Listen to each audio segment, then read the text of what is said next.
We will be beaming our touchlights on development as we build up to what appears to be a very massive protest in and across the country. And this morning, before we go into the conversation proper, we will be moving over to the city of Jos, Plateau State, where our reporter, Adamawa, is standing by to give us feedback on development from that region. Good morning, Adu. Good morning.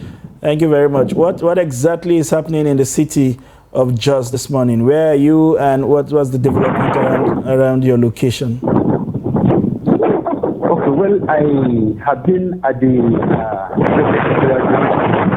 where you seem to be your positioning seem to be the wind position. Yes, seem to be interfering with. Yeah, the environment is very windy at the moment. Oh, all right. This position is good. We can hear you. Go ahead, please. Yeah. Well, I am already at the State Secretariat Junction, where normally the workers usually gather when there is such action or is expected to go about the strike. So what is happening at the moment is, even though there are no many people there, but some people have already gathered at the Secretariat Junction, particularly at the entrance to the State Secretariat, to ensure total compliance to the strike. But what is happening within the town is the normal movement that you see, you don't see it today. Because when I ask the driver, why is it that you don't see many vehicles, like they say that there is this fear that even if you go up today, they are not likely to maybe get passengers because of the fear that the NLC says that there will be protests today. And for them not to go and run, they have to be at home to see what is happening. So this is what is happening at the moment. And Ado, can you tell us with regards to the people that are at the State Secretariat, have you noticed whether any of them is a representative of the organized labor?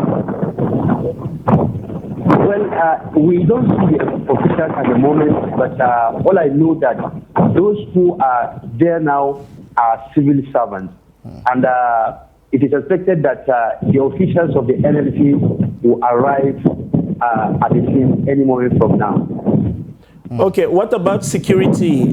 Because we know that Jos can be a very sensitive place, and we are worried about the chances that mobs could take advantage of the incidents and sort of cause some kind of havoc. Did you notice massive security deployment on the street of Jos whilst you were heading to this location? Yes, particularly at State Secretariat Junction, you see security personnel moving from one point to another. They have been stationed in their vehicles. They have been moving from one point to another to ensure that nothing happens.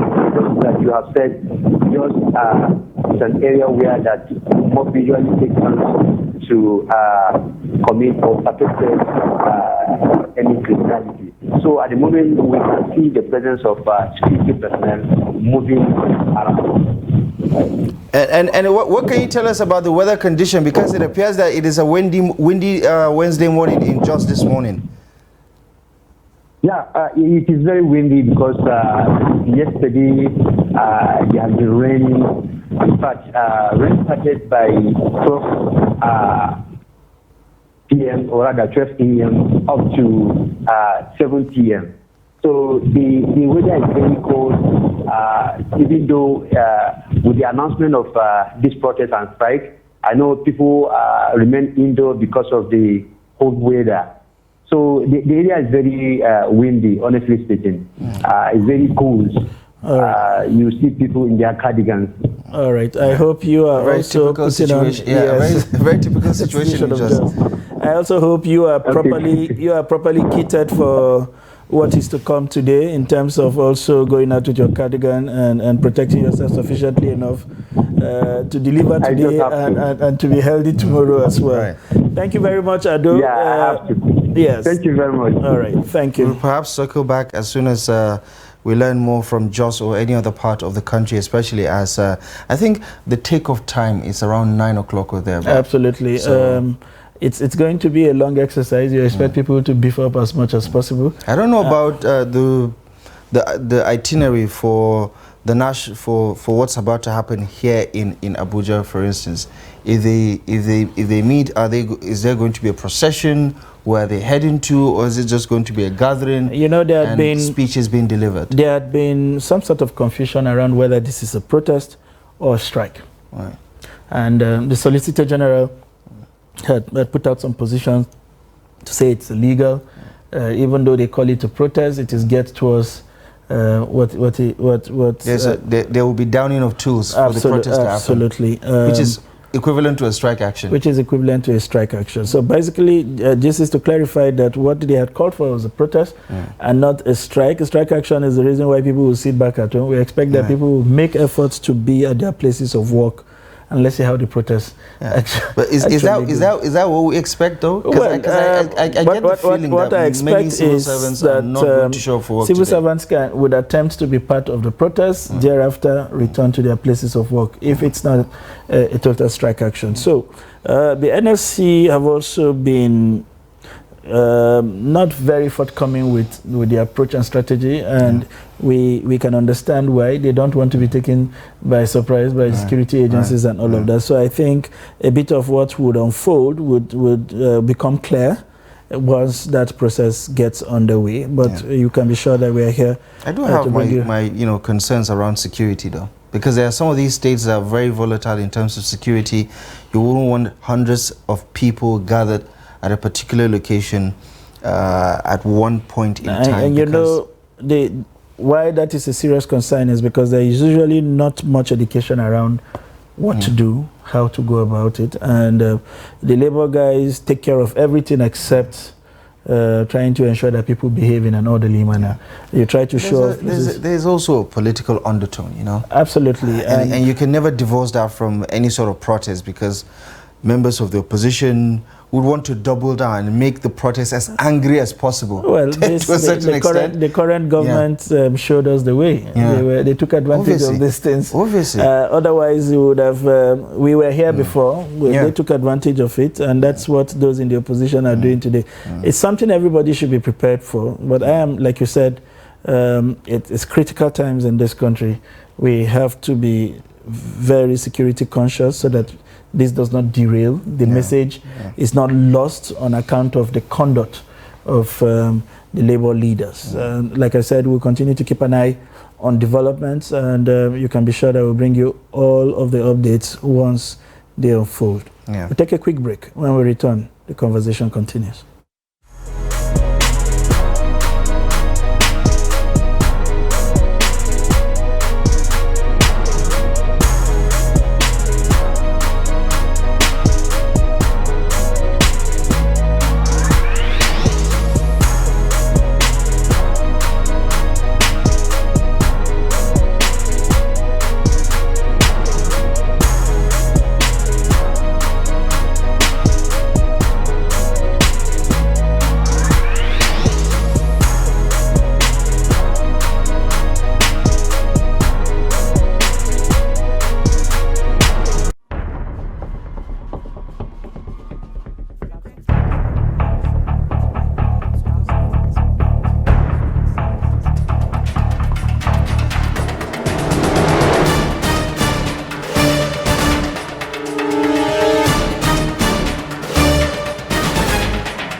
That's great.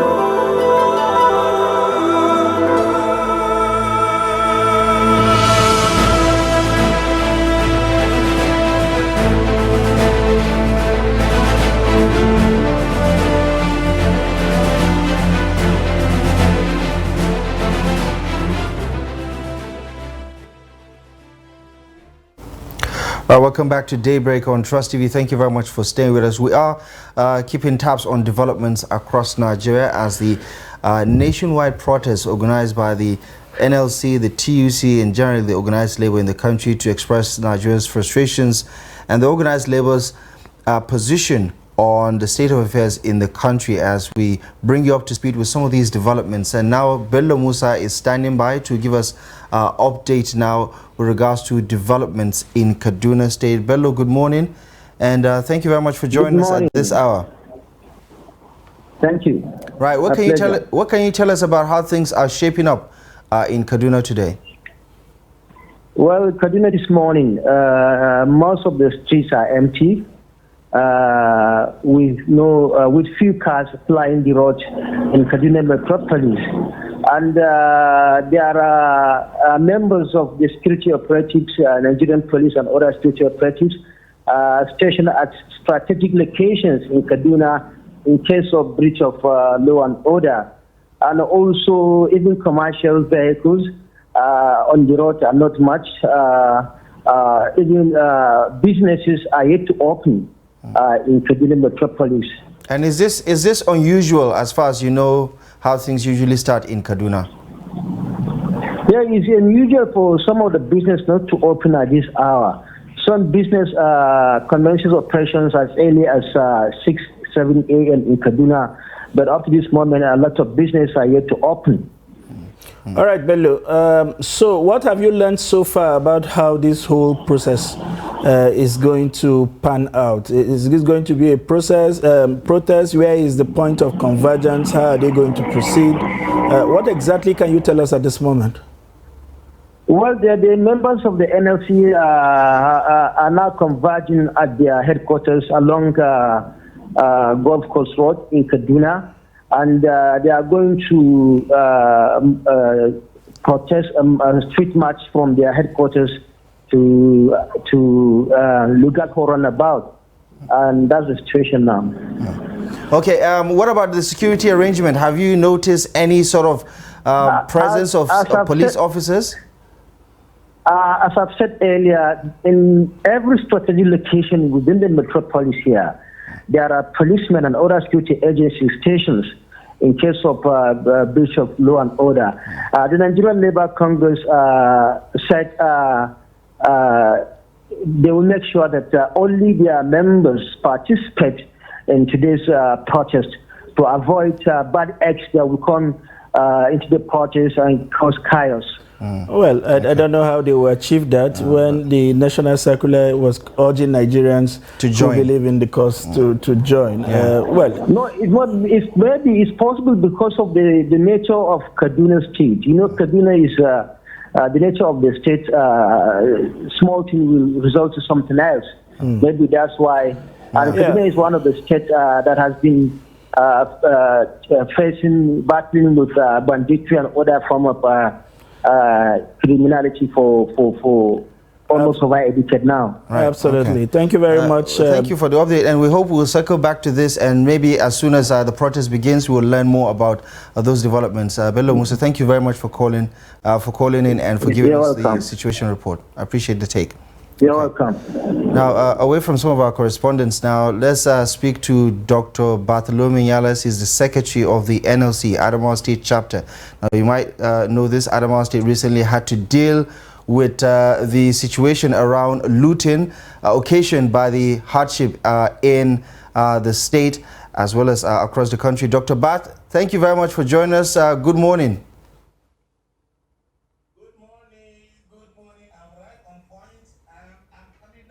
Now, right, and behind me you can see security men really beefed up here.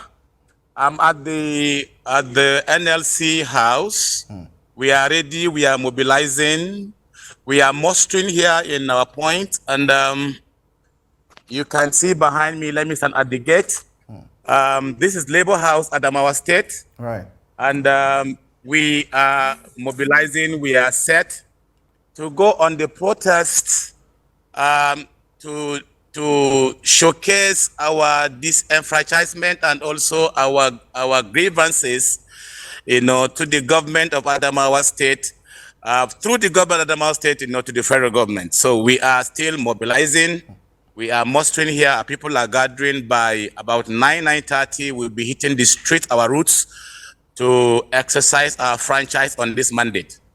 All right, Dr. Barth, what effort is the NLC making to ensure that this protest is not hijacked and the purpose defeated? You know how previous protests had gone in Nigeria, where at some point it spirals out of control, and the primary purpose for embarking on those protests is muddled up with mobs taking over and causing harm and destruction to private properties and businesses. Yeah, considering our case in Adamawa State, where about 72 hours ago, precisely on Sunday, the mobs, the miscreants and hoodlums took over the streets and went into the warehouses owned by private individuals, and so government are carted away with foodstuff and some other, items, some other machines that were kept in those warehouses. We are weary of that. We are not unaware, and so we have made arrangements. We have made security briefing, and we've also, made choices of our routes that will follow with serious security briefing, such that the miscreants and hoodlums would not hijack that. More so, Abdullahi, you know that where the Nigerian Labour Congress house is situated in Adamawa State is just about 2-3 minutes walk to the government house. So there are routes around the area that we would want to deploy and to exercise, our franchise, walk through those routes, and with the security, then we get through the government house and actually declare our misgivings towards, the mandate we have for today. Right. And Dr. Barth, what can you tell us about how much of this protest today from the NLC Adamawa State chapter is about the situation with the federal government, and how much of it is about the situation with Adamawa State? Because we read some of the breakdown from the Adamawa State point of view about what it plans to do, the interventions from the cash transfer to the food intervention to the implementation of minimum wage at the local government. How much of this is about what is happening in the state with those peculiarities, and how much of it is just solidarity with what is going on across the nation? Abdullahi, sincerely for Adamawa State, we do not have any cause, to cry out, to the government of Adamawa State, seeing the great gesture that His Excellency Right Honorable Ahmadu Murfintri had done for the workers and the people of Adamawa State. Even when the issue of pump price and the spiral and connected pains and suffering people are going through in the country, without asking, without requesting, without any feasting of muscles from the organized labor in Adamawa State, Right Honorable Infantry in fact single-handedly asked the Chief of Staff, your friend, Dr. Sunday Edgar Amos, to set up a committee that will be involving largely the organized labor to bring out measures of cushioning the effect both for workers and the people of Adamawa State, and which committee had sat and had submitted her report, and implementation is on course as we speak today. Fertilizers are to be delivered and foodstuff. Today we are expecting about 5 trucks of rice to hit the town today. So for the state, and also very well that hitherto the local government have not enjoyed the old, not the new, the old national minimum wage, but he has graciously, granted to everybody in the state from all tiers and other sectors and MDAs that have not enjoyed the new national minimum wage. They are enjoying, and with also palliative allowance to be added on top. Right. So for the state government, Adamawa State government, we do not have any issues at all. But for the federal government, this one single, subsidy removal without, recourse, without having a template of what would be the cushioning effect, the biting effect of removal of subsidy, it is one, solidarity that all of us were galvanizing forces together, to so show our displeasure, to the federal government to see that actions must be taken, and we must see that actions are actually taken now. Now, seeing by going through the speech that His Excellency, the President of Nigeria, Asiwaju Ahmed Tinubu just gave, you could listen, you could see through that one issue was conspicuously, absent. Now, what was that issue? Is the issue of, what is the alternative to fuel, issue in Nigeria? Does it mean that we have accepted that we will now be, importing, fuel from other countries, and we will not be refining again? What happens to our refineries? Have we accepted today that yes, we have the crude, but we don't have the refined product? What he has not mentioned anything to that. He has not even mentioned anything that has to do with either fuel, pump price will increase and will keep increasing, or it will, something is going to be done about that. And what one demand that the United Labour is asking for today is that let there be a reversal of the pump price, let there be a reversal of the taxes, VAT, let there be a reversal on, school fees for now.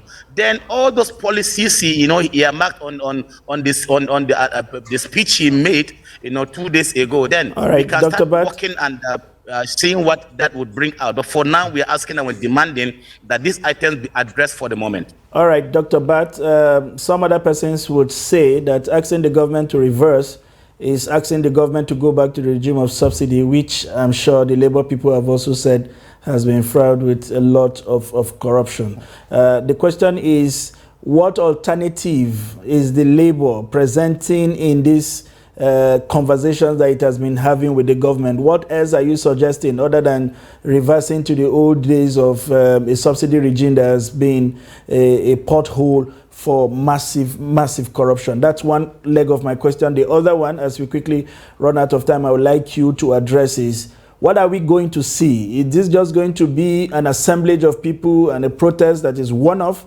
Are you going to remain on the street until some of these demands are met? What exactly is the average Nigerian who wants to participate in what you are doing? What is he supposed to know? What is he supposed to be prepared for?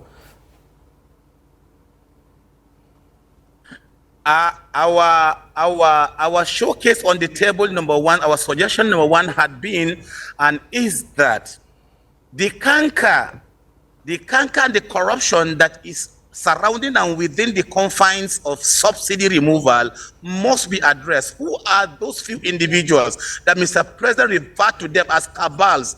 Are the people that are few that are enjoying the bounties and the booties of subsidy removal? Who are they? So we know them. If we know them, like the former Minister of Finance, Yola, was saying some few days ago, I listened to her. I said in 2011 there were just few of them that were importing fuel. But recently, there are well over 1,000 of them. So they are known. Who are they? They should be brought to book. They should be investigated. That's what I was talking about. Number two, sir, what happens to our 4 refineries? What happened to them? And like I asked in my question, have we accepted the failure? Have we failed? Now that our refineries can no longer produce again, even when you tell us that our refineries are obsolete, I disagree with that, because the Venezuela and the American refineries are older than our refineries, and they are working and they are functioning. So what happened to our refineries? Our refineries must work. They must work. We must refine. This is what we are bringing to the table. This one singular factor of subsidy removal, it is on fuel, and if that is going to be addressed, I tell you, it is connected to the entire aspect of the economy. And when that is addressed, issues must actually down. They will now wait, for the exploration and the dispensing of the policies that Mr. President has actually rolled out. This is what we are saying emphatically, that the issue of the fuel, the issue of our refineries, and the corruption surrounding, the fuel subsidy should be addressed and must be addressed. Secondly, on the issue of whether we are remaining on the streets, today is just a demonstration nationwide. We are protesting that the policies, the anti-poverty, so rather poverty and the poverty-aligned policies that Mr. President is doing must be reversed, must be redesigned again, and to see that it has effect on the people, that people must live a life that is good in this country. We are not remaining on the streets for today, but we are making a point. We are making an assertion. And from today, of course, our letters are very explicit by next week. If these are our demands, we give 7 days ultimatum. This is just a process of driving home our ultimatum. And if our ultimatum expires and the demands are not met, of course, you know, this is unlike before. We're going to hit up and lock up the country. It's going to be a black Nigeria. Okay. Dr. Bat, I suppose you're having to deal with two different situations. Anger at the federal level and a much more friendly demonstration at the state level, as you alluded to. But we thank you very much for sparing a couple of minutes with us, and we wish you all the very best going ahead with this demonstration. We hope it starts and ends peacefully, as we all anticipate. Thank you very much for sparing your time. Dr. Bartholomew Nyalas, NLC Secretary, Adamawa State Chapter, speaking on those developments and how things are shaping up in Yola, the Adamawa State capital, which recently was at the center of the disturbing developments around the looting that has not only disrupted activities in the state, but has forced the government to declare curfew. And recently the review of that has lifted 70 local governments from that curfew, whereas the state capital and Yola South are still under those curfews, just to manage the situation where even reportedly 4 persons were killed as a result of that looting. So these are some of the situations that we'll have to navigate throughout the day as we try to understand and get the full picture of what this nationwide protest is going to look like. Absolutely. My question to you, Sunday, is, do you think this would get the desired outcome, which is to force the government to do something now to address some of these concerns? I hope the government understands that the pains are real. They're palpable. People are feeling them. They are not just making noise. And this is not, I hope they see that this protest is a true expression of people's pain and not just some political, some gatherings motivated by political undertones. We all feel the pains. It's a question of suffering and smiling, as Fela will put it. And I hope that the conversations are germane and that people can see the sincerity of government. You can't keep talking about 3,000 buses when we are not seeing anything on the road. Yeah. I mean, whatever amount of buses are available, deploy. People must begin to see that you are walking the talk. If and I understand why people don't want to give government the benefit of doubt to work on these things, because the government didn't give people the time to even think or adjust about this thing. It just happened. Even when there was a plan for the gradual subsidy, to gradually phase down. We applied it in one swell. Exactly. So most Nigerians are not really in a mood to consider any more of these table conversations where there's a lot of talking, there's a lot of documents, there's a lot of signing of MOUs that get left behind. Absolutely. So it's time for action I think at this point, enough of the delegation. The president should give these people access to himself, to where he can make direct pronouncements, you know, that are action-backed. And so when they return to their constituency, they can say to the people, we have this timeline to have this delivered, and we hope and trust that this government would keep its word, and on account of that, we will give this government a benefit of that. Those are the kind of conversations I'm sure. And I suppose if and when the president does that, it will drive home the message that he's taking this really seriously. Absolutely.